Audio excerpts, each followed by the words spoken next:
Estamos no meio da nossa série chamada O Segredo das Famílias Felizes. Começamos essa série semana passada falando sobre o primeiro segredo, a escolha de um parceiro para a vida. Com quem eu devo me casar? Falamos sobre isso, foi muito legal. E se você não esteve aqui, você pode assistir através do YouTube, vale a pena, nosso canal da Rede, você acompanha lá.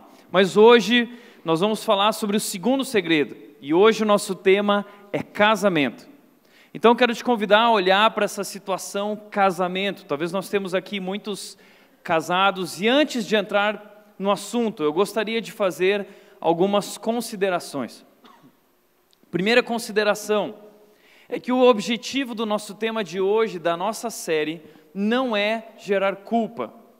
Porque nós vamos mostrar aqui qual é o plano de Deus.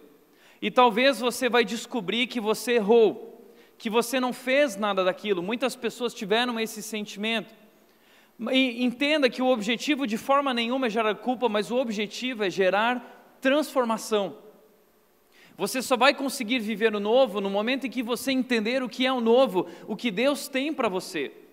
Se você deseja realmente experimentar o melhor que Deus planejou, você precisa entender qual é a verdade, qual é o plano de Deus, para poder viver a sua boa, agradável e perfeita vontade.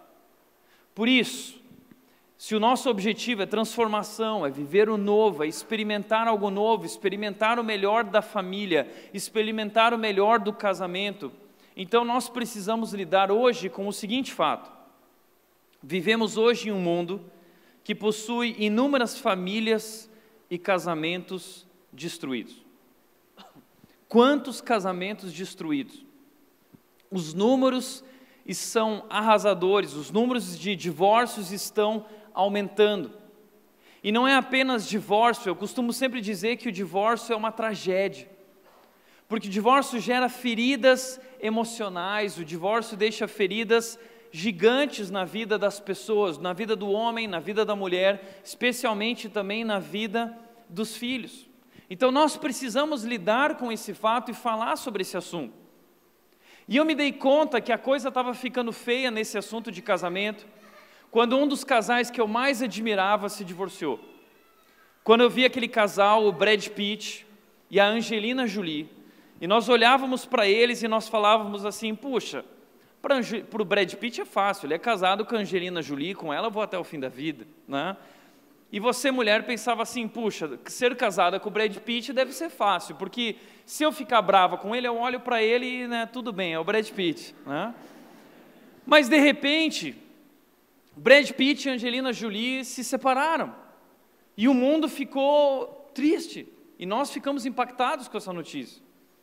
Aí depois, para piorar, a notícia de que William Bonner e Fátima Bernardes tinham se divorciado. O casal 20, o casal que nós admirávamos, casal do Jornal Nacional, esse casal de repente acabou, ela saiu do Jornal Nacional e abriu o programa da Fátima. Mas por último, a situação que mais me destruiu, e talvez você também, foi quando eu recebi a notícia do divórcio do Chimbinha e da Joelma. Esse realmente mexeu muito com a gente, essa doeu. E eu estou só esperando, porque no dia que nós recebermos a notícia, tomara que não, mas se recebermos a notícia do divórcio da Sandy, aí é o apocalipse, tá bom? Aí Jesus está voltando, prepare-se. Nós precisamos lidar com esse fato. Nós olhamos para esses mega casamentos, casais incríveis, artistas, nós admiramos, vemos eles felizes no castelo de caras, mas daqui a pouco o casamento acabou. A família está separada, está destruída, mas isso não acontece só com eles, isso acontece entre nós. Os números de divórcios e famílias separadas, desestruturadas, estão aumentando em nossas igrejas, em nossas próprias famílias. Por isso, diante de tudo isso, nós precisamos de sabedoria. Precisamos de sabedoria, porque o mundo em que nós vivemos diz o seguinte: peraí, se ela não te faz feliz, cai fora. Se ele não te faz feliz, cai fora. O nosso mundo não tem sabedoria. O nosso mundo vive a verdade do: mas foi eterno enquanto durou. E esse não é o plano de Deus para o casamento, não é assim.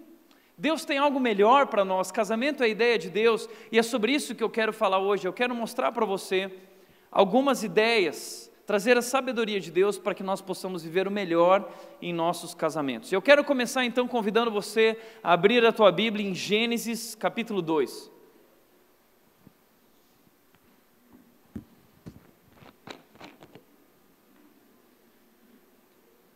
Gênesis capítulo 2, versículo 23.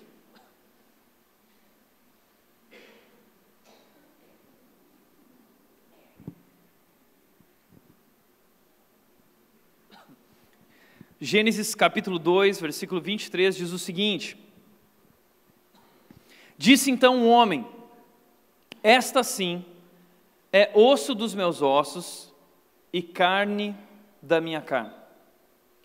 Gênesis, primeiro livro da Bíblia, segundo capítulo da Bíblia. E eu não sei se você sabe, mas Gênesis, o nome Gênesis significa começo. E de fato, aqui em Gênesis capítulo 1, capítulo 2 e capítulo 3, nós temos o começo de tudo.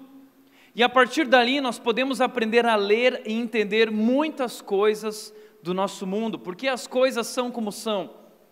Ali em Gênesis 1 nós vamos entender que o universo foi criado por Deus, que existe um Deus, há um Deus que criou todas as coisas, há um Criador, tudo que existe foi feito por Ele e tudo aponta para Ele, demonstra sua grandeza e demonstra sua beleza. Ali nós podemos aprender muitas coisas dentro daquilo que Deus criou, mas ali também nós podemos aprender sobre casamento. É em Gênesis capítulo 1 e 2 que nós temos o nascimento do casamento. Casamento não é uma ideia humana, casamento é uma ideia de Deus, é uma instituição divina, casamento é algo sagrado, foi Deus quem criou. E ali nós podemos entender também sobre quem é o homem que Deus criou, quem é a mulher que Deus criou. E Gênesis, olha só que interessante, esse versículo, esse texto, Gênesis capítulo 2, 23, é a primeira frase do homem que nós temos conhecimento na história. Imagina isso, o homem foi criado por Deus, Adão, e esse homem então, a primeira frase do homem, a primeira palavra que temos acesso é essa. Interessante que eu vejo os pais sempre ansiosos com a primeira palavra do filho, esperando aquele momento que vão ouvir a primeira palavra ou a primeira frase. E a primeira frase que nós temos acesso do homem na história é essa frase. E que frase é essa? Ele diz: Esta sim é osso dos meus ossos e carne da minha carne. Sabe o que significa isso? A primeira frase do homem na história é um chaveco. É um chaveco. O problema é que a gente não percebe isso, porque a gente lê a Bíblia daquele jeito assim: Disse então um homem: Esta sim é osso dos meus ossos e carne da minha carne. Não, mas nesse momento você precisa entender o que aconteceu aqui. Deus percebeu que a criação não estava completa, o homem não estava feliz, faltava algo, então Deus faz o homem dormir, tira do homem uma costela, e então cria a mulher maravilhosa como o grande finale da sua criação. E quando Adão acorda, ele olha para aquela mulher e ele diz: Uau! E Adão, ele tem um boom. É um boom instantâneo, o primeiro boom da história está aqui em Gênesis capítulo 2, e provavelmente Eva olhou para ele e Eva teve o plim, como nós falamos semana passada. E aí nesse momento que Adão tem o boom, então ele diz esse texto, então nós precisamos ler esse texto dessa forma. É um homem que acabou de ter um boom, então ele diz: Uau, essa sim é osso do meu osso e carne da minha carne, tipo ou lá em casa, ou lá em casa, ou mulherão. Adão ficou louco, ficou maravilhado. E não é assim no começo? A primeira vez que você viu ela, a primeira vez que você viu ele, surgiu uma química, foi algo muito forte, e ali no começo, é sempre assim, né? No começo tudo é maravilhoso. Não é assim no namoro? Tudo é lindo. Tudo nele é encantador, tudo nela é encantador. E os filmes de Hollywood ainda alimentam isso ainda mais, com esse conceito, essa ideia de que então ele encontrou a alma gêmea dele, ela encontrou a alma gêmea dela, e aí eles viveram juntos felizes para sempre. Mas isso não existe. Mas muitas vezes nós vivemos essa ilusão.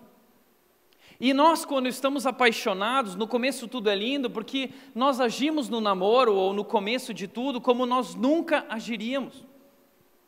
É tipo uma propaganda enganosa. É tipo o McDonald's, sabe? Quando você vai no McDonald's, vê aquela propaganda linda do Big Mac, do duplo X-Bacon, e aí você olha e fala assim, uau, que lanche grande, maravilhoso, e aí chega aquele lanche, você abre e é uma frustração, porque não tem nada a ver com a foto, não é? E muitas vezes isso também acontece com o casamento, porque no começo nós costumamos superestimar as coisas que nós temos em comum e subestimar as que nós não temos. E aí o que nós falamos no começo, alguém vem e nos alerta dizendo, olha, veja bem, fica bem atenta, abre os olhos, né? Porque a gente sempre diz o seguinte, abre os olhos até casar, porque depois que casou, meu amigo, fecha os olhos. Só que aí no começo a pessoa fala assim, ai não, mas nós temos tanto em comum, tanta coisa em comum, até que a gente se casa. E aí a gente descobre que não é bem assim. E uma coisa inevitável no casamento é se frustrar. Nós nos frustramos porque nós descobrimos que ele não é tudo aquilo, que ele não é aquilo que eu imaginava. Nós descobrimos que ela não é tudo aquilo, que ela não é o que eu imaginava. Sim, você descobre que você casou com um pecador, que você casou com uma pecadora cheia de falhas, cheia de erros, cheia de pecados. Então ali muitos casamentos acabam se destruindo, porque isso vai criando um abismo entre o casal. Eles, se não souberem lidar com essas diferenças, se não souberem lidar com essa frustração, isso pode destruir o seu casamento. Por isso, eu gostaria de apresentar a você 3 segredos do casamento. 3 segredos aqui em Gênesis capítulo 1, capítulo 2 e capítulo 3, 3 segredos importantíssimos do casamento. E o primeiro deles é aceitar as diferenças. Aceitar as diferenças. O texto diz o seguinte, Gênesis capítulo 1, versículo 27 diz, assim Deus criou os seres humanos. Ele os criou parecidos com Deus, mas Ele os criou homem e mulher. Veja só, Deus criou homem e mulher parecidos com Deus. A Bíblia diz que Deus nos fez, homens ou mulheres, à sua imagem e semelhança. Mas Deus criou em 2 versões diferentes. Deus criou a sua imagem e semelhança, a versão homem, e Deus criou a sua imagem e semelhança, a versão mulher. Ou seja, homem e mulher são essencialmente iguais, mas funcionalmente diferentes. Essencialmente iguais, mas funcionalmente diferentes. Homens e mulheres funcionam de maneiras diferentes. E isso é a primeira coisa que nós precisamos entender. Homens e mulheres são totalmente diferentes. O problema é que a gente só vai acordar para isso no casamento. E aí já era. E o que eu mais ouço muitas vezes são mulheres ou homens dizendo, mas eu não sabia. Minha mãe me alertou, meu pai me alertou, o fulano me falou, mas eu não sabia. Por isso nós falamos o que nós falamos na semana passada, para alertá-lo, para ajudá-lo na sua escolha. Porque casamento é que nem uma piscina, né? Já ouviu essa história? Os que estão casados, eles estão dentro da piscina. E quem não está casado, quem é solteiro, está fora da piscina, perguntando o seguinte, e aí, a água está gelada? E aí quem está dentro da piscina lá diz assim, está morninha, pode vir, vem que está uma delícia, né?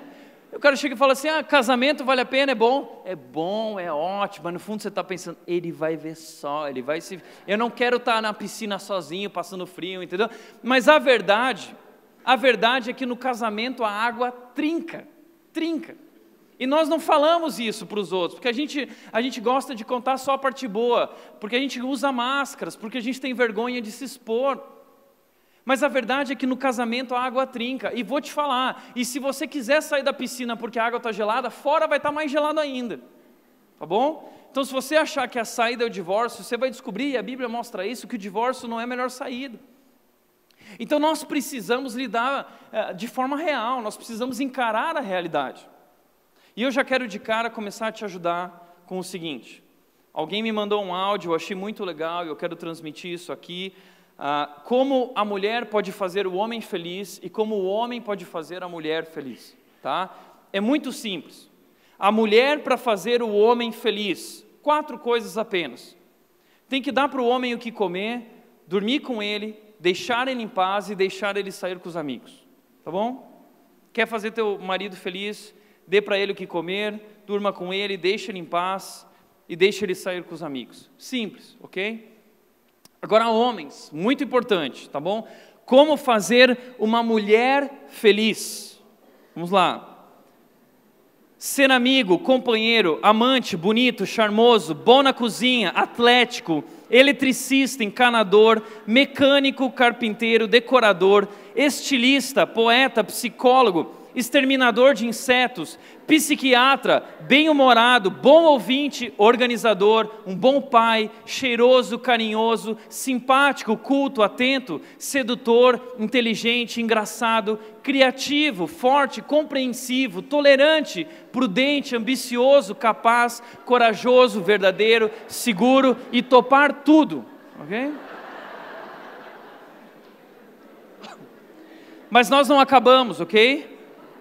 Você também não pode esquecer de elogiar a mulher direto, dar presente, ser honesto, abrir a porta do carro. Você não pode estressar, não pode olhar para as outras mulheres que passam na rua, tem que levantar a tampa da privada, tem que ser professor de informática, não pode roncar, também nunca esquecer o aniversário dela, o aniversário de namoro, o aniversário do primeiro beijo, o aniversário da primeira vez que vocês se viram, o aniversário da mãe dela e o dia dos namorados. É simples assim, ok? É simples assim, ok? Está resolvido? E ainda tem gente que chega para mim e diz que as mulheres são complicadas. E se você quiser saber mais, descobrir mais, nós trouxemos um livro para a Redbook, você pode comprar ali na saída. O livro se chama Como Entender as Mulheres, o volume 1, tá bom? Passa na Redbook, você compra o livro e você vai então descobrir.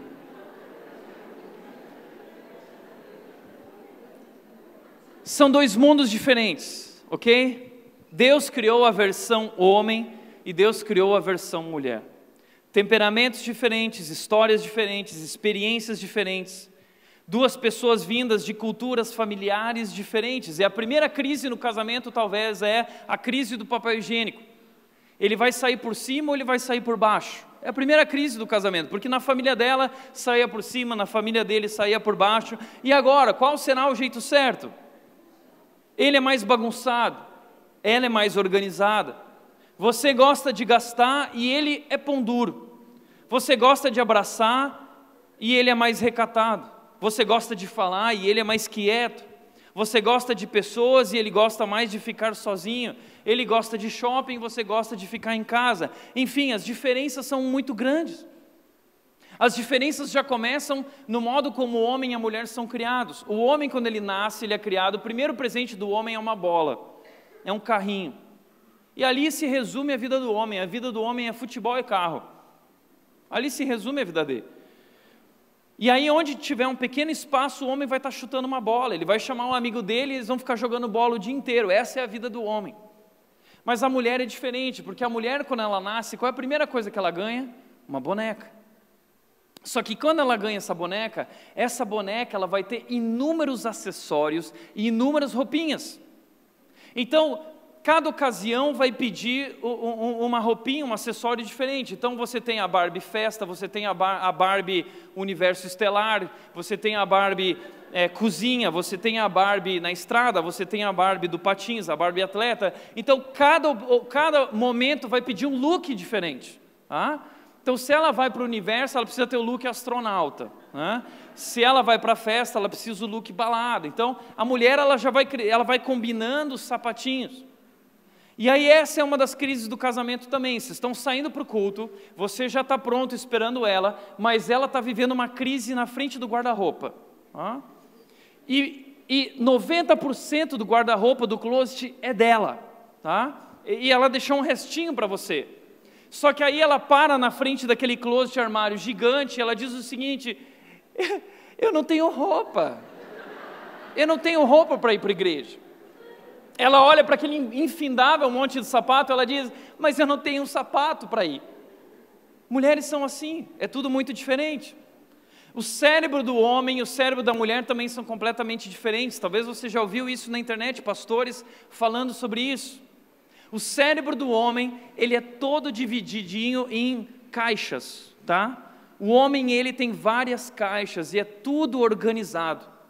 E dentro de cada caixa, presta atenção, dentro de cada caixa existe um assunto, tá? Ele tem a caixa das finanças, do dinheiro, ele tem a caixa do carro, ele tem a caixa do relacionamento, ele tem a caixa da igreja, ele tem dos filhos, ele tem várias caixas ali dentro, tá bom? Então, quando você quer falar com o homem, você não pode chegar para ele e falar assim, sabe o que é? Eu preciso falar um monte de coisa para você. Não, aí o cara já desanimou, entendeu? Porque o que ele fica pensando é qual caixa eu tenho que abrir. Então, se eu vou ter que abrir muita caixa, eu já, né? Você tem que chegar para ele com um assunto, porque o homem é um assunto de cada vez. Então, você fala assim, eu quero falar sobre finanças. O homem vai falar, ok, então fala agora, eu quero saber, eu vou abrir a caixinha das finanças, vamos lá. Então, ele começa a falar, e aí, não, porque aí os filhos, não sei, não, então peraí, calma, eu fecho a caixinha das finanças, eu abro a caixinha filhos, né? Agora, o cérebro da mulher é completamente diferente. O cérebro da mulher, ele não tem caixinhas, o cérebro da mulher é um monte de fio emaranhado, né? E é tudo fio desencapado e alta corrente contínua passando entre esses fios. Então a mulher começa a falar de finanças, mas daqui a pouco o fio entra em curto com filhos, e ela entra em curto com a sogra, entra em curto com não sei o quê, e ela lembra de 15 anos atrás, e o homem fica perdido, abrindo e fechando aquelas caixas, por isso que ele está distraído. Porque ele está tentando se localizar, que caixa ela está falando, que caixa ela está falando. Essa é a crise do homem. E entenda, no cérebro do homem existe uma caixa muito grande. Essa caixa se chama caixa do nada. Essa caixa é importantíssima e é verdadeira. E o homem, quando ele chega em casa, ele precisa de 30 ou 40 minutos nessa caixa, tá? Então o homem, ele vai chegar em casa, você precisa deixar ele em paz, ele vai ligar a televisão, ele vai ficar passando os canais, e você vai perguntar para ele, o que você está vendo? E ele vai responder, nada. Porque dentro da caixinha do nada não tem nada. E aquele é o momento de caverna. O homem ele precisa da caverna. De vez em quando o homem ele vai precisar se retirar para a caverna dele. Eu, por exemplo, quando eu estou dirigindo o carro, muitas vezes eu estou na caixinha do nada. E a Nath está querendo minha atenção, querendo falar comigo. E ali a gente vive uma crise, porque eu estou no meio da caixinha do nada e eu preciso sair da caixinha do nada, fechar ela. Demora um pouco, o homem é mais lento nesse processo. E aí então conversar. Homens e mulheres são muito diferentes. O mundo das mulheres, por exemplo, a mulher, quando ela vai para o banheiro, ela convida as amigas dela, né? Eu vou no banheiro, amigas, vamos junto. Elas vão em bando para o banheiro, vão duas amigas, elas vão junto lá no banheiro. E aí uma senta lá, enquanto faz as coisas delas, a amiga está do lado, elas estão conversando, né? Trocando ideia. De repente uma levanta, termina, ela arruma a calça não ficou direito, a outra vem, amiga, arruma a calça dela, né? Agora o homem, pergunta para o homem se quando ele vai no banheiro ele chama algum homem para ir junto. Ele não chama ninguém. Pelo contrário, o homem chega no banheiro, ele vê lá 5 vasos sanitários, na hora ele faz um cálculo aritmético, um cálculo de matemática, ele calcula qual a distância do último homem, né? Ele quer ficar bem distante do último homem, o homem repara nisso. Se alguém chegar perto dele, o homem sempre fica bravo no banheiro, já aconteceu comigo várias vezes, você fica meio irritado com o cara do lado. Tem 5 banheiros, o cara vem do seu lado, né? Você já fica meio desconfiado. Ai, se o cara der aquela olhadinha para o lado, assim, ó. Né? Sabe por quê? Essa região aqui é uma região sagrada para o homem, ok? Ninguém chega perto disso, ok? Então, diante de mundos tão diferentes, dessa versão homem e mulher, qual é o desafio? O desafio é aprender a se comunicar. Homens e mulheres precisam aprender a se comunicar, porque existe um abismo entre esses mundos e eles não se entendem. Então nós temos que aprender a nos comunicar e entender o seguinte, esse é o nosso desafio da comunicação, porque o homem não sabe se comunicar, nem a mulher. O problema do homem é que ele não sabe ouvir, e o problema da mulher é que ela não sabe falar. Então ela fala e ele não sabe ouvir. Ele tenta ouvir, mas ela também não sabe falar, e aí dá tudo errado. Enquanto ela fala, o homem às vezes é muito distraído. Enquanto ela fala, o homem já dá as soluções. E aí ela vai falando, o homem já fica irado, porque ela começa com acusações também, porque ele não está ouvindo direito, então ela começa a acusar ele e colocar o dedo na ferida. O homem fica alterado. E a mulher, mas você sempre fica alterado. Aí ele vira para você e diz assim, é você que me deixa assim. Já ouviu ele dizer isso? Agora, homens, uma coisa que eu tenho aprendido, está sendo difícil essa lição, mas é que as mulheres, numa boa comunicação, elas precisam de duas coisas, tá? A mulher, ela precisa de atenção e ela precisa de apoio. Só que entenda, homens, a atenção para nós é muito diferente delas, porque, por exemplo, assim, para o homem, a atenção é ficar parado, né? Você não está me ouvindo? Claro que eu estou parado, estou aqui, né? Mas o homem está lá, viajando, olha para a TV, olha para... E a pergunta dela é, para onde você está olhando? Né? Para onde você está olhando? Sabe por quê? Porque a comunicação para a mulher é olho no olho. Para a mulher é olho, é ouvido, é face, é expressão corporal. Então, quando você está ouvindo a mulher, sabe o que você tem que fazer? Você tem que ficar assim, ó. Puxa, não acredito. Você tem que usar todos os recursos de expressão facial, olho no olho, você conversa com ela e aí sim, ela entende que você está dando atenção para ela. Mas mais do que isso, a mulher não precisa só de atenção, ela precisa de apoio. Saiba de uma coisa, quando ela falou sobre isso, ela falou sobre aquilo, e aí você diz assim, você fala, hoje eu vou ser sábio, né? Eu já fiz isso, hoje eu vou ser sábio. Não, amor, realmente, porque muitas vezes você não está prestando atenção, já viveu isso, e ela vira para você e pergunta, o que você acha? Esse momento, meu amigo, ferrou. Eu não lembro mais o que ela falou. Não, porque eu acho que, né? Aí eu falei, não, hoje eu vou exercitar, eu vou ouvir tudo. Eu falei, vou ganhar ela. Aí eu ouvi tudo, aí eu falei assim, olha, eu concordo com isso, eu concordo com isso, eu concordo com isso, eu concordo com isso, eu concordo com isso, eu concordo com isso, eu concordo com isso, eu concordo com isso, eu concordo com isso, eu concordo com isso, eu concordo com isso, eu concordo com isso, eu concordo com isso, mas eu não concordo com isso aqui, ó. Tá vendo, eu não posso contar nada para você, porque você nunca concorda comigo, né? Você está sempre do lado das outras pessoas. Entenda uma coisa, homens, quando a mulher fala, certa ou errada, ela quer ser apoiada. E talvez aquele não é um momento de você dar uma sugestão, talvez você vai dar um tempo, talvez você vá apoiar, isso eu já percebi, né? Mas eu acho isso, você não acha, né? Mas aí você fala assim, é verdade, eu acho que é isso mesmo, né? Aí ela mesma vira e fala assim, mas sabe que eu estou pensando que talvez não é bem assim. Pode ser que seja mesmo, é verdade, né? Então,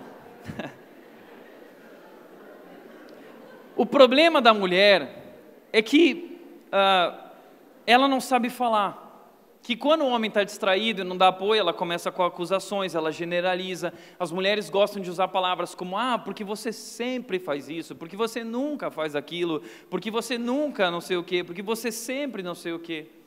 Então entenda, uma vez eu estava tendo dificuldade de comunicação e uma pessoa me explicou isso, Tiago, uma mulher funciona assim, você saiu com ela na sexta noite, no sábado à noite, no domingo à noite, na segunda à noite, vocês viveram momentos incríveis, mas na terça noite, você não saiu com ela e não deu atenção para ela, e aí ela vai chegar para você na quarta e vai falar o seguinte, você nunca sai comigo, e aí o homem vai olhar e vai falar assim, ela é louca, eu saí com ela na sexta, no sábado, no domingo e na segunda, eu só não saí com ela na terça.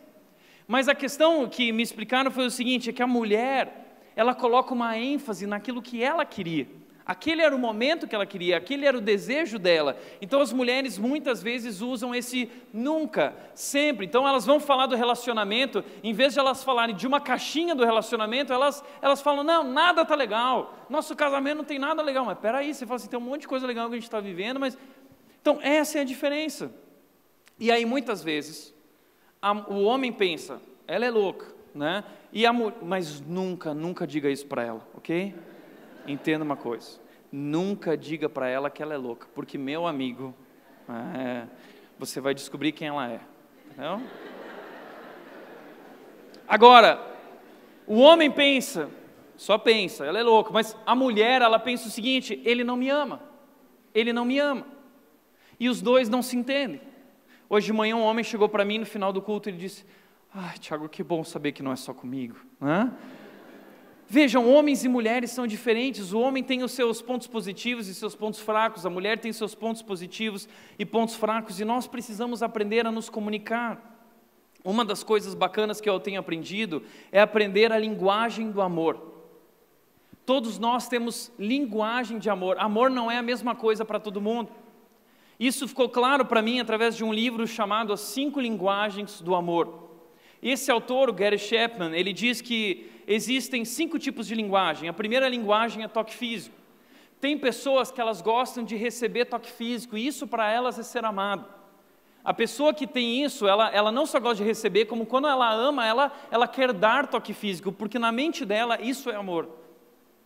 A mesma coisa existe para as palavras de afirmação. Tem pessoas que gostam de palavras de afirmação, gostam de ouvir: nossa, como você está linda hoje, nossa, como você está bonitão hoje, nossa, você é o cara, né? Tem pessoas que gostam de palavras de afirmação, e essas pessoas se comunicam com palavras de afirmação: eu te amo, eu gosto muito de você, você é incrível. Pessoas que expressam o amor dessa forma. Uma outra forma é tempo de qualidade. Tem gente que não se importa tanto com toque físico e palavras de afirmação, mas quer passar tempo junto, tempo juntinho. E não é tempo com os outros. Não adianta sair com os amigos junto. É tempo você e ela, o tempo você e ele, né? E quer curtir esse tempo junto, seja assistindo um filminho no Netflix, e tem que ser o filme dela e não o seu filme, tá bom? Vocês vão assistir aquele filme Mamão com Açúcar, mas é legal de vez em quando. Tem aqueles que gostam de atos de serviço. Atos de serviço, pessoas que gostam de ser servidas, é lavar uma louça, é arrumar a cama, é lavar a casa, arrumar as coisas, organizar as coisas, são atos de serviço. E por último, existe presentes, mulheres ou homens que gostam se sentem amados recebendo presentes e também gostam de dar presentes. Agora deixa eu te falar uma coisa: se a tua mulher, você está pensando, se ela tem os 5, você se deu mal, tá? 5, ou se ele tem os 5, enfim. Mas geralmente homens e mulheres têm 1 ou 2 mais fortes, tá bom? Eu vou dar um exemplo. A minha linguagem principal, a minha, Tiago, é palavras de afirmação. Então eu gosto sempre de ouvir a Nath falando assim: eu te amo, né? Quando a Nath fala isso, meu amigo, isso me desmorona, eu derreto, me apaixono, né? Eu te amo. Quando nós estamos indo para a igreja, ela vira na falsidade e fala assim: como você está bonito hoje. Eu não ligo. Ok? Eu amo isso. Quando ela fala para mim: nossa, você é o cara. Ou eu entro no carro e ela vira para mim e fala assim: nossa, amor, que pregação incrível hoje, hein? Eu fico, lisonjeado, né? Agora, essa não é a forma como ela se comunica. Para ela, amor é atos de serviço. E eu demorei para entender isso. E como eu me comunico através de palavras de afirmação, eu virava para ela todos os dias e eu falava: nossa, amor, como você é linda. E de coração: nossa, amor, como você está linda. Nossa, eu te amo tanto, eu te amo tanto. Até que um dia ela virou para mim e disse assim: às vezes eu acho que você não me ama. Eu falei assim: onde que eu estou errando? Aí eu descobri isso. Peraí, a forma como ela se sente amada não é ouvindo palavras de afirmação. A forma como ela se sente amada é através de atos de serviço. Então eu descobri que não adiantava falar que ela estava linda e que eu amava ela se eu não tinha levado lixo. Aí eu comecei a perceber o seguinte: nossa, ela começou a reclamar do lixo. Ela falou: não, porque você deixou o seu armário desorganizado, não sei o quê. Aí um dia eu fiz o seguinte, eu fiz uma surpresa para ela, eu levei o lixo. Meu amigo, quando ela chegou em casa, foi 1000 amores, apaixonada, foi uma noite incrível. Eu descobri isso. Aí eu comecei a fazer outras coisas. Eu fui limpar o banheiro, eu arrumei a cama, eu lavei a louça, não sei o quê. E aí lá em casa nós temos uma tabela financeira. E ela sempre fala assim: por favor, você tem que completar a tabela financeira. Nós temos que fazer isso juntos, tem que pôr as corzinhas. Tem várias corzinhas na tabela financeira. E para mim isso era muito difícil, ficar entrando na tabela financeira e botando as corzinhas. Até o dia que eu peguei: eu já sei, eu vou fazer isso. Meu amigo, quando eu cheguei em casa, aquela mulher estava apaixonada por causa daquilo. Então eu descobri o seguinte, que para a Nath não adiantava eu botar um bilhetinho na geladeira escrito: amor, eu te amo. Então o que eu fiz? De manhã eu deixei um bilhetinho escrito: amor, eu levei o lixo. Aí nós resolvemos e agora a gente está aprendendo a se comunicar muito legal através do amor. Então meu desafio é: descubra, desafio da semana, descubra qual é a linguagem dele, descubra qual é a linguagem dela e dê um passo prático na direção de amá-la na forma, na linguagem dela, na linguagem dele, ok? E por último, dentro disso, investir na comunhão espiritual. Por que isso? Como eu disse semana passada, eu acredito que a comunhão espiritual é o segredo do casamento. Porque existem muitos momentos que o casamento está por um fio. Porque relacionamento gera intimidade, intimidade gera conflito, gera atrito. Então nossos relacionamentos, eles geram treta, conflito, atrito o tempo todo.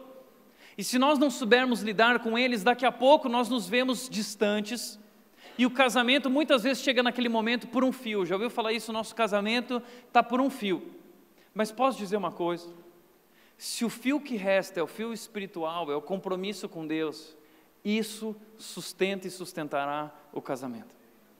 Porque existem muitos momentos em que, especialmente no meu primeiro ano de casado, quando a gente começa a descobrir essas diferenças e se frustra, e se não tratar ao longo dos anos, isso vai gerando cada vez mais frustração, mas ali nós aprendemos a tratar, porque certas brigas nos levaram a reações, eu fico irado, e ela fica irada, de repente eu me vejo espalhando as coisas pela casa, né? O homem ele gosta de...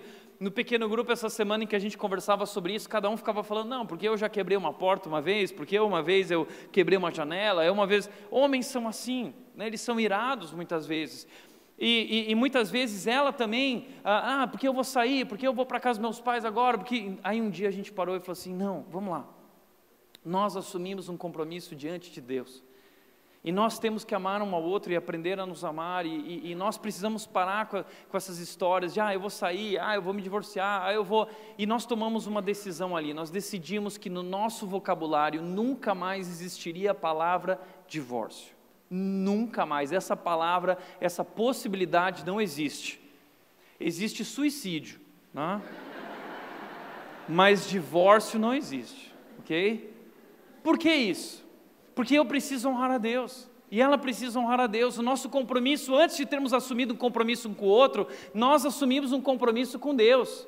E eu não estou com ela porque eu gosto ou não gosto, eu estou com ela porque eu assumi um compromisso com Deus, e Deus disse que casamento é isso, e eu vou até o fim. E ela também da mesma forma ama a Deus, e ela precisa honrar o compromisso que assumiu diante de Deus, porque isso é casamento, e nós temos que ir juntos até o fim, custe o que custar, e fazer valer esse casamento, e construir um grande amor, porque entenda, um grande amor não acontece, um grande amor é construído com muito amor, perdão e sacrifício, e a vida espiritual pode ajudar vocês, a comunhão com Deus pode ajudar vocês a se amarem um ao outro, se perdoarem, e pode fortalecer a relação de vocês. A Bíblia diz, se não for o Senhor o construtor do lar e o sustentador, em vão será trabalhar. Então, construa seu relacionamento com essa base, um relacionamento a três, você, ela e Deus, você, ele e Deus, ok? Segundo lugar, segundo segredo, abandonar a individualidade. Quando nós entramos no casamento, além de aceitarmos as diferenças, nós precisamos abandonar a individualidade. Gênesis capítulo 2, versículo 24 diz o seguinte: é por isso que o homem deixa o seu pai e a sua mãe para unir-se com a sua mulher, e os dois se tornam uma só pessoa. Então a primeira coisa aqui é que quando nós vamos casar, nós deixamos algo. A palavra aqui, homem, é uma palavra no sentido mais geral, é o ser humano, é o homem e a mulher deixa. Então a primeira coisa no casamento é que quando a gente entra no casamento, a gente está deixando algo. Eu costumo dizer que deixar pai e mãe significa maturidade. Eu só posso me casar quando eu tenho maturidade para deixar papai e mamãe. E maturidade envolve maturidade espiritual, envolve maturidade emocional e envolve maturidade financeira. Isso é muito importante. Mas eu preciso deixar não só pai e mãe, eu vou deixar muita coisa quando eu me casar, eu vou ter que deixar muita coisa que eu gosto, da minha individualidade, porque agora eu estou me unindo para se unir. Então eu deixo algo para me unir com essa pessoa, e então os dois se tornam uma só pessoa, que a Bíblia chama de uma só carne. E uma só carne é um conceito especial, é um conceito espiritual. É algo que humanamente nós não conseguimos entender. Mas a Bíblia diz que o casamento não foi o homem quem uniu, foi Deus quem uniu. Por isso ele diz, aquilo que Deus uniu, que o homem não separe. Existe uma união que é de alma, uma união espiritual através do casamento. E a Bíblia diz que quebrar essa união arrebenta com a nossa vida, é um desmembramento do nosso corpo, porque nós nos tornamos uma só carne, uma só pessoa. Os dois se tornam uma só pessoa. O que significa isso? Em primeiro lugar, se tornar uma só pessoa fisicamente. Através do sexo, da sexualidade, nós nos tornamos uma só pessoa. Por isso o sexo é tão especial e o sexo foi preparado e planejado por Deus para o casamento. E filhos são a representação mais clara, através da relação sexual, desse uma só carne. Quando o filho nasce, ele nasce, graças a Deus, com a cara da mãe. Mas muitas vezes nasce com o temperamento do pai. É a cara da mãe, mas são os olhos do pai. Enfim, ali nós temos uma só carne, o resultado da nossa união. Mas não é só na vida do filho, é na nossa vida. A sexualidade traz essa união física. E o sexo deve ser usado para isso, é para isso que ele foi criado por Deus. Por isso o pastor Tim Keller disse o seguinte: o sexo é, talvez, o meio mais poderoso que Deus criou para ajudar você a se entregar inteiramente a outro ser humano. É o modo designado por Deus para que duas pessoas digam uma a outra: pertenço completa, inteira e exclusivamente a você. E o sexo nunca deveria dizer nada menos do que isso. Sexo foi criado por Deus e ele é maravilhoso, mas ele foi criado para o casamento. E claro, a questão sexual também é um desafio no casamento, porque o homem tem a sua forma e a mulher tem a sua forma. Costumam dizer que o homem ele é como um micro-ondas, né? Você ligou, pum, ele está pronto, né? Agora a mulher ela é como um forno a lenha. Você vai colocando a lenha, tudo mais. Essas diferenças também muitas vezes complicam. Nós precisamos entender isso e abrir mão e se comunicar na forma dela e na forma dele. Mas depois isso nos leva, depois dessa questão do sexo e do casamento, isso nos leva a um envolvimento emocional muito forte. Há um envolvimento emocional, há um envolvimento profundo através disso. E ali não é mais a minha história ou a história dela, agora é a nossa história. Tanto que quando a gente vai relembrar o casamento, a partir do casamento, o nosso álbum de fotos é junto, não tem mais o álbum dele ou o álbum dela, é o nosso álbum de fotos. Nós estamos juntos em todas as fotos, nós estamos juntos no DVD do casamento, agora as nossas memórias estão juntas, não dá mais para separar. A minha história é a história dela e a história dela é a minha história, não tem como contar a história dela sem me colocar no meio, não tem como contar a minha história, é a nossa história. Além disso, os dois se tornam uma pessoa também financeiramente. A partir do momento em que nós casamos, não existe mais o que eu conquistei e o que ela conquistou. São conquistas nossas, é tudo junto. Tudo isso faz parte do casamento, nós nos tornamos um, inclusive financeiramente. Mas aqui eu percebo uma das grandes dificuldades dos novos casamentos. Pessoas que cada um tem a sua conta. Cada um tem a sua vida financeira. E aí eles dividem as contas.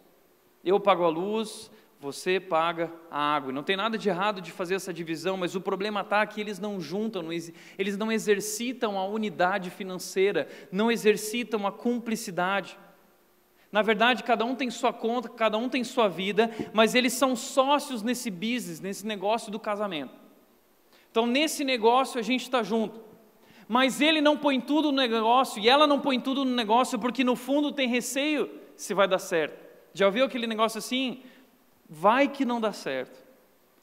Então, hoje em dia as pessoas já entram no casamento com 3 passos atrás, pensando, não, porque se não der certo, meu amigo, se você entra assim, o seu casamento já está fadado ao fracasso. Casamento é compartilhar tudo. Casamento é compartilhar tudo. E a unidade tem que atingir a esfera do financeiro. Cumplicidade na vida financeira. O problema é que se você não faz isso, você só revela quem é o teu Deus. O teu Deus é o dinheiro. Mas entenda, eu gosto, uma coisa que o mundo diz, o mundo fala que eu acredito. Casamento é game over. Casamento é game over. E eu vou dizer game over para quê? Casamento é game over para o meu egoísmo. Acabou eu. agora é nosso. Agora é a nossa história, as nossas conquistas. E já não dá mais para separar o que é meu e separar o que é dela. Isso eu acho tão bonito, porque eu sempre brinco que existe um Tiago antes do casamento e outro Tiago depois do casamento, e é verdade, eu já tenho vergonha de quem eu era antes de conhecer a Nath, porque hoje existe muito da Nath em mim, e existe muito do Tiago na Nath. E muitas vezes eu fico todo feliz quando ela compartilha como ela cresceu como mulher a partir do momento em que nós nos unimos, porque eu era assim, mas quando eu casei com o Tiago, eu alcei voos maiores, porque aí eu falo, porque eu era assim, e quando eu me casei com a Nath, eu também me desenvolvi e alcei voos muito maiores. Isso é verdade, nós estamos nos tornando uma só carne, e eu já não sei mais o que é do Tiago ou o que é dela, nós somos uma só pessoa. Emocionalmente, financeiramente, fisicamente, casamento é compartilhar tudo. Finanças, sonhos, projetos de vida. Às vezes eu ouço mulheres, esposas ou maridos que viram e falam o seguinte: eu quero estudar. E aí deixa o marido em casa e vai estudar, ou deixa a esposa em casa e vai estudar, mas isso é um projeto da família? Ela aprova isso, ele não aprova, porque muita gente fala, ele não aprovou, mas ele não quer saber, eu quero ser feliz, eu tenho meus sonhos, e ele me impede de ser feliz, então eu não estou nem aí para ele, o dinheiro é meu, eu faço o que eu quiser, então eu vou estudar, e você está errado, porque a partir de agora não é mais o que você quer, a partir de agora você está casado, vocês são um só, uma só carne, uma só pessoa, não tome decisões sozinhos. Mas ele não entende, ele não abre mão. Eu sinto muito. Talvez você deveria ter conversado com ele sobre isso antes.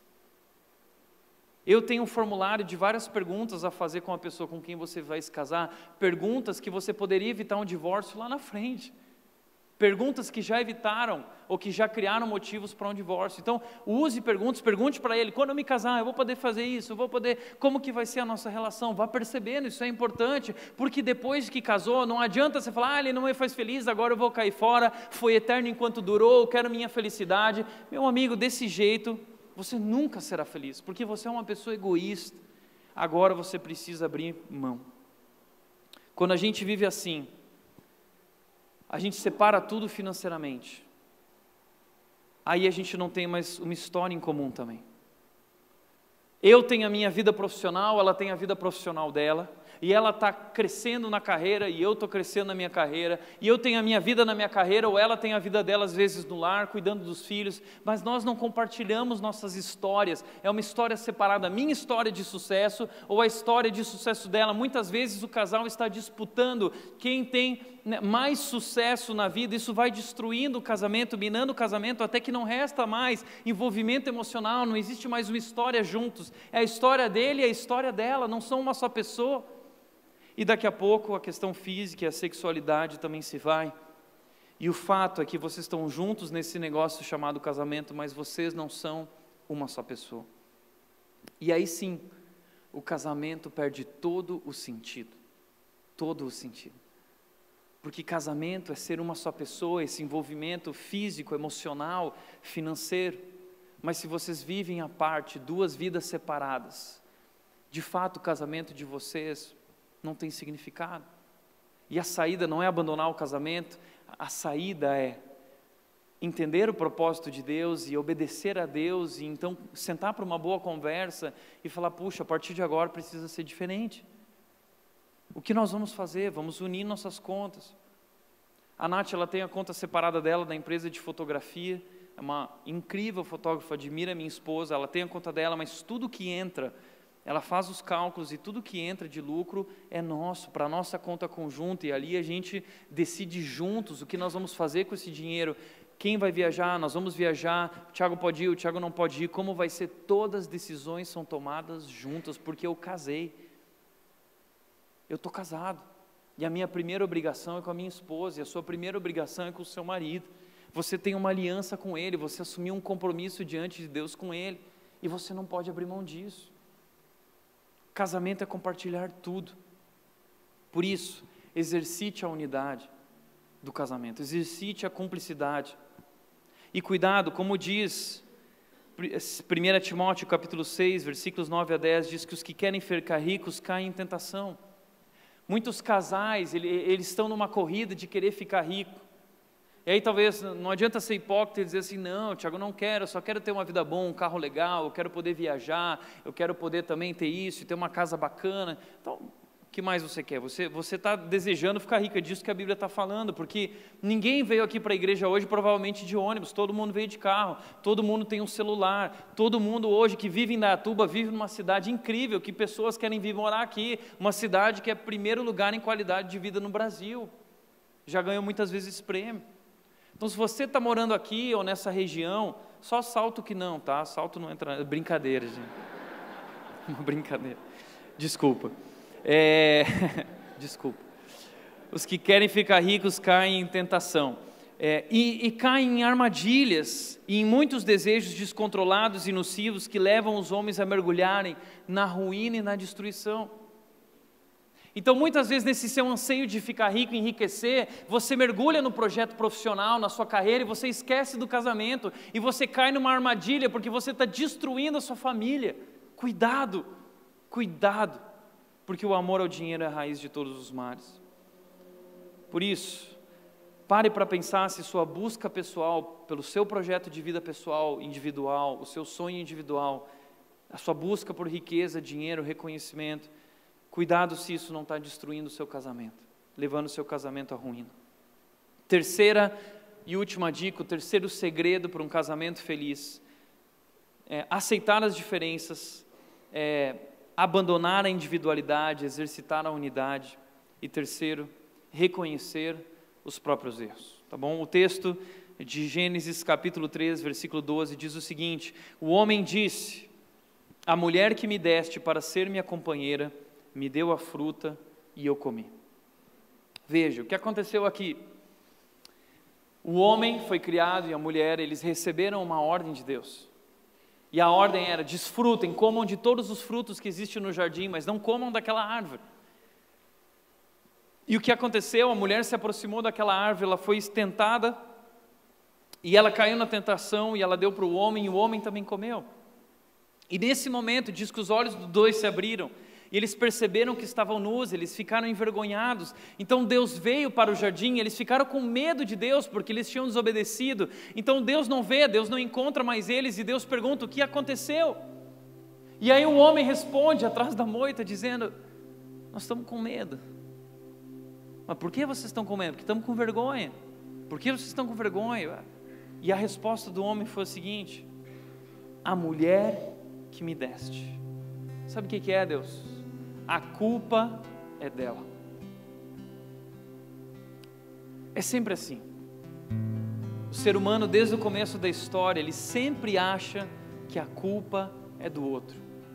É a terceirização da responsabilidade. A gente vive essa coisa do Homer Simpson, a culpa é minha, eu ponho ela em quem eu quiser. E nós sempre sabemos classificar e enumerar muito bem o erro dos outros. Mas nós temos uma dificuldade grande de fazer isso com a gente mesmo. Por isso Jesus disse, por que você repara no cisco do outro quando você tem uma trave no seu? E no casamento é assim também. Vira e mexe, eu ouço pessoas, homens e mulheres que vêm até mim e falam, não, sabe o que é, Tiago? Porque ele. E não olha para si mesmo. Homens que chegam para mim e dizem, não, Tiago, porque ela. Posso falar uma coisa? Desse jeito esse casamento realmente não vai dar certo. Porque por mais que ele esteja errado, você não pode mudar o outro. Entenda isso, você nunca vai mudar o outro, você não tem esse poder.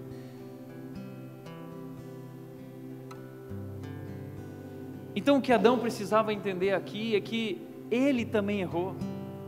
Aliás, talvez a responsabilidade do erro era de Adão. Ele tinha que ter assumido. Porque Deus deu essa ordem primeiro para o homem, a mulher ainda não existia, Deus orientou o homem. E Adão estava próximo da mulher e ela fez, e Adão foi omisso, ele não falou nada, ele não se pronunciou. Então a culpa é do homem também, ele precisava assumir a responsabilidade, dizendo, pois é Deus, eu errei, eu pisei na bola, eu não fui o homem que eu deveria ser para ela, eu não fui o líder que eu deveria ser, eu esqueci o que o Senhor falou, eu não levei a sério. a culpa é minha, o erro é meu. Dessa forma nós podemos realmente alcançar a transformação do nosso casamento, se nós assumirmos a nossa parcela, porque eu já entendi o seguinte: sempre existe dois lados, toda história tem dois lados. Existe um livro chamado Amor e Respeito, que é muito bom, se você quiser ler como casal. E esse livro diz o seguinte, que a mulher precisa de amor e o homem precisa de respeito. E quando o homem não dá para a mulher amor, a mulher reage sem dar respeito para o homem. Então, se ele reage sem amor, ela reage sem respeito. E se ela reage sem respeito, é um ciclo insano. Então ele vai reagir ainda mais sem amor e ela vai reagir ainda mais sem respeito. E esse ciclo vai piorando cada vez mais e vai destruindo a relação, e ele vai destruindo e machucando ela, e ela vai destruindo e machucando ele, e os dois vão se machucando até que a relação ela fica realmente por um fio. E o que o autor no livro ele diz é o seguinte: alguém precisa quebrar esse ciclo. Alguém precisa quebrar esse ciclo e falar o seguinte: peraí, se ele não me dá amor, eu vou dar para ele. Se ela não me dá amor, eu vou dar para ela. E talvez você diz: puxa, Tiago, mas isso é tão difícil. Pois é, mas é esse amor que Deus nos chamou para viver no casamento. É esse amor que Deus nos chamou para viver no casamento. Sabe por quê? Porque isso é o Evangelho. O Evangelho é a história de um Deus que não errou, que tinha razão, que tinha um relacionamento com o homem, o ser humano, mas o ser humano traiu, desobedeceu, virou as costas. O ser humano machucou a dignidade de Deus. E o que Deus fez? Deus respondeu sem amor, Deus respondeu sem respeito. Não, o que Ele fez? Ele viu que o homem estava na pior, e Ele enviou o seu Filho. Ele amou o homem de tal maneira. E a Bíblia diz que Jesus Cristo, sendo Deus, abriu mão de quem era, abriu mão da sua glória. Ele é dono de todas as coisas, Ele tem o direito sobre todas as coisas. A Bíblia diz que tudo no mundo foi criado por Ele e para Ele. Ele é dono de tudo isso, e nós estragamos tudo isso, mas Ele não veio cobrar a conta de nós. Pelo contrário, a Bíblia diz que Ele abriu mão do seu direito, Ele abriu mão da sua dignidade, Ele abriu mão da razão, Ele se esvaziou, Ele assumiu a forma humana, e Ele veio servir aquele que traiu Ele. Ele veio amar aqueles que não o amaram.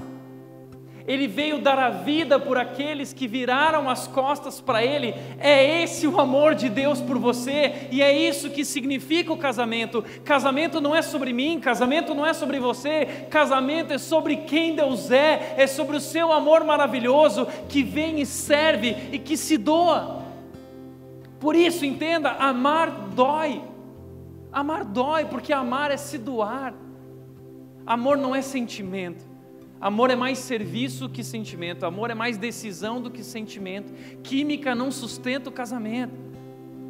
Amar é se doar pelo outro. Ainda que ele não me ame, eu me dou. Esse é o amor de Deus por nós, e nós somos chamados a viver esse amor. O amor que tudo sofre, tudo suporta, tudo acredita, tudo espera. A palavra no grego é incrível, do tudo suporta, é a ideia de um telhado. Significa que vem as tempestades, mas você suporta. O amor cria um telhado e suporta, tudo suporta, tudo acredita na transformação dele, na transformação dela, tudo espera o tempo que for, tudo sofre. Por isso entenda, quem quer amar sem sofrer não vai amar. Quem quer amar sem ser cuspido na cara não vai amar. Quem quer amar sem ser rejeitado não vai amar. Quem quer amar sendo compreendido sempre não vai amar. Amar é um dom de se doar, de se sacrificar. Foi isso que Deus fez por nós. É por isso que tem tanta gente abrindo mão de qualquer relacionamento, tão logo começa a doer, tão logo exige renúncia, tão logo exige sacrifício. Porque amor é isso, amor é isso. O Deus que foi traído vem e se dá, e dá a vida por nós, e morre naquela cruz para nos salvar.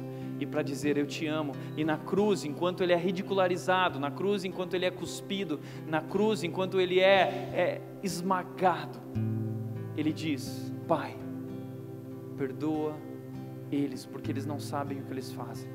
Isso é amor. Enquanto você está sofrendo, ela está te acusando, ele está te acusando, ele te rejeita, ele não te percebe, ela não quer mais saber de você, você só diz: Pai, perdoa ela, porque ela não sabe o que ela está fazendo. E você continua firme, tudo suporta, tudo crê, tudo acredita. E não é porque ele está te fazendo de gato e sapato, ou ela está te fazendo de gato e sapato, não, é porque eu decidi amar, e amando, eu acredito que Deus pode transformar a vida dela. E amando, eu acredito que Deus pode transformar a vida dele. Foi isso que Deus fez por nós, o amor dele nos transformou. E entenda isso, o amor é a força mais poderosa do universo. A Bíblia diz, Salomão disse no livro de Eclesiastes: nem as muitas águas podem apagar o amor. Ele disse que o amor é mais forte que a morte. Se o amor é mais forte que a morte, significa que o amor é mais forte que o medo, significa que o amor é mais forte que a dúvida, significa que o amor é mais forte que a dívida, significa que o amor é mais forte que o divórcio, significa que o amor é mais forte que qualquer outra coisa que vocês estejam enfrentando. O amor é mais forte, o amor é a força mais poderosa do universo, e o amor pode transformar o seu casamento. E o amor é perdão. Amor é perdão, o verdadeiro amor lança fora todo medo e não guarda mágoas, diz a Bíblia. Por isso, você pode transformar o seu casamento através de duas palavras. Você pode quebrar esse ciclo através de duas palavras: me perdoa. E saiba, se você entrou no casamento ou vai entrar, essas são as duas palavras que você mais vai ter que usar: me perdoa, me perdoa. E se eu tiver razão, abre mão. Ah, Tiago, mas eu estou com a razão. Abre mão, perdoa. Perdoar é cancelar a dívida. É isso que é o Evangelho. É isso. A Bíblia diz que nós devemos amontoar brasas vivas. Provérbios 25, 22 diz, 21, se o seu inimigo tiver fome, dele de comer, se tiver sede, dele de beber. Você age fazendo bem ao seu cônjuge. Se ele não te dá, se você hoje vê ele como inimigo, você decide servi-lo, você decide servi-la, custe o que custar. E o texto diz, Provérbios 25, 22, fazendo isso, você amontoará brasas vivas sobre a cabeça dele, e o Senhor recompensará você.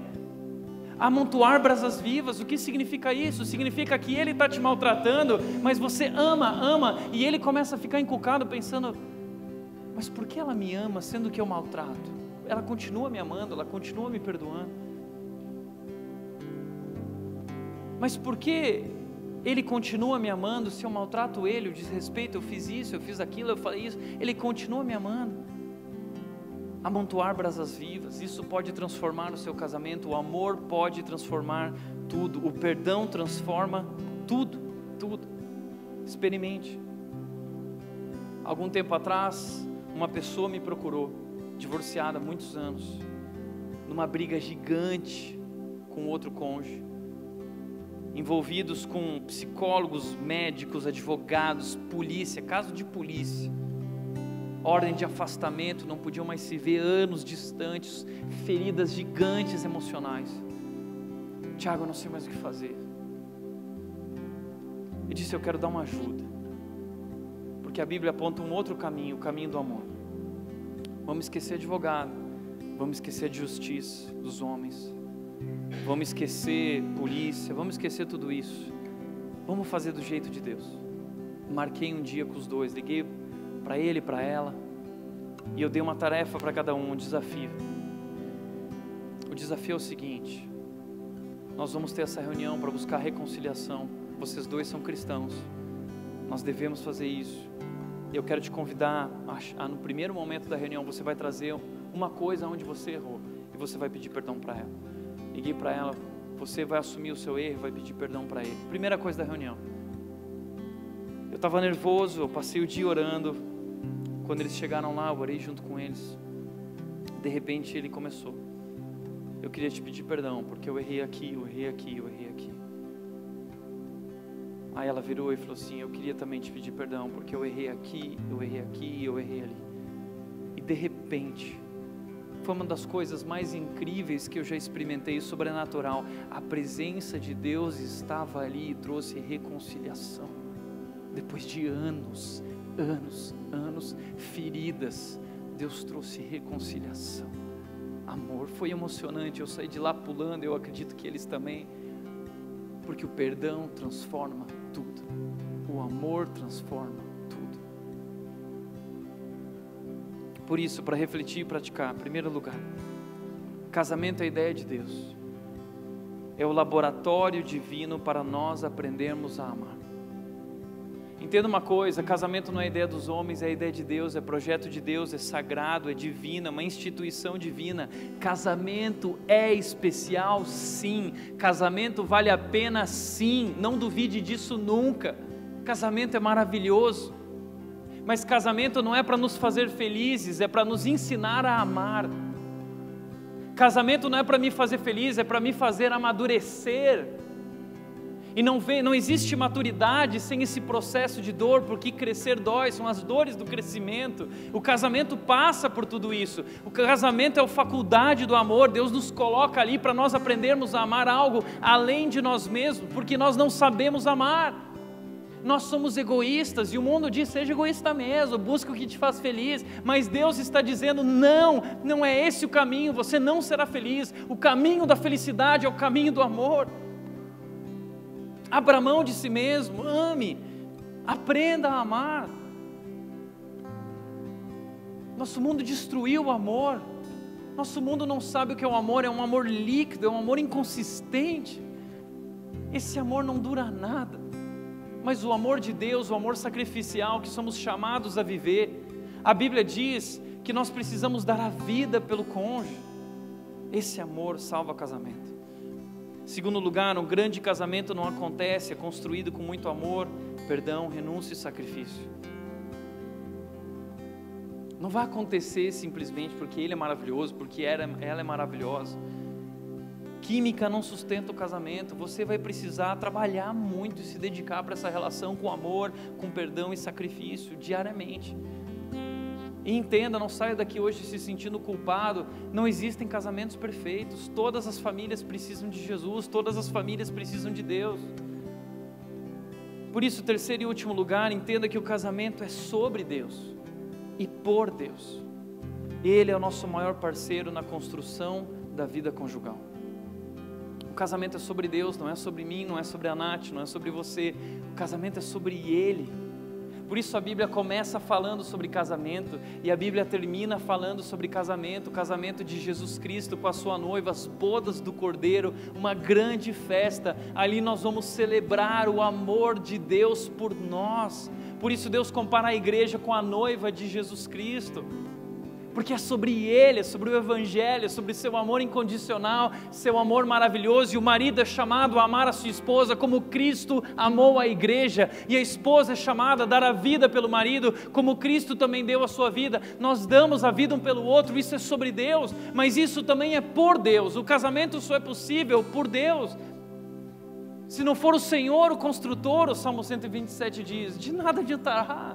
Ele é o construtor, Ele é o sustentador dessa relação, e Ele é o nosso maior parceiro na construção desse negócio chamado casamento. Deus está com você, Deus está com você, Ele te ama, você já venceu, agora você só precisa derramar o amor que Ele derramou sobre a tua vida, derramar sobre o teu marido, derramar sobre a tua esposa o amor que Ele derramou sobre a tua vida. Por isso invista na vida espiritual, porque Ele é o nosso maior parceiro e o maior interessado na nossa felicidade conjugal. Busque a Deus. Quero te convidar a fechar os olhos.